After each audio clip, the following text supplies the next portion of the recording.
এইগুলো সব ঘুরে এইসব জমিগুলো না এই কিছুদিন আগেই সব বেগুন করেছে, বেগুনটা ভালো হয়নি।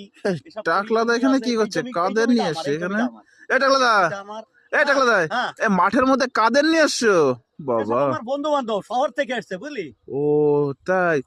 এরা তো গ্রাম দেখে না, এই জন্য সব ছবি টবি তুলছে দুই একটা। হ্যাঁ তাই তো গ্রামে মানে কি আমি দেখছি, বললাম যে বিশাল এখানে বাড়ি ব্যাপার। ঘর কর, বাড়ি করতে পছন্দ হয় না, কিন্তু এদের ঘুরতে পছন্দ হয়। যা সবুজ পরিবেশ বলছি কি, এদের দেখছে আর কি। তোমার এই বন্ধুগুলো হ্যাঁ। তোমার ক্যারেক্টার সম্বন্ধে জানে তো? ক্যারেক্টার হ্যাঁ আমি ফেমাস সেটা জানে তো ওরা। ফেমাস? হ্যাঁ, আর কেউ জানে না? আর কি জানবে? ওই তোমার যে হাড়ি মারার যে অভ্যাসটা, এটা জানে না? হাড়ি ভাঙা।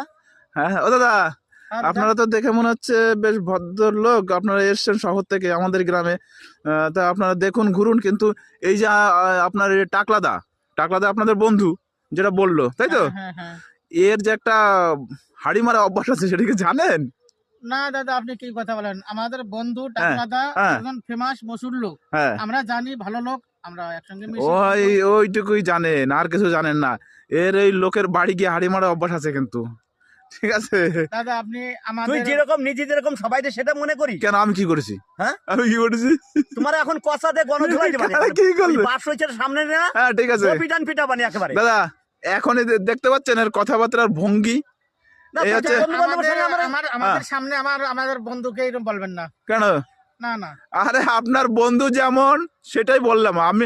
আপনাকে দেখে আমার ভালো লাগলো, ভদ্রলোক মনে হলো। আপনারা এসছেন, ঘুরুন, কোনো অসুবিধা নেই তো, কিন্তু এই এর থেকে একটু সাবধানে বাড়িতে নেবেন। আমি বাস নিয়ে আসি, তোর গো পিটান পিটাই দাদা। দাদা দাদা, শোনো শোনো শোনো শোনো শোনো, টাকলা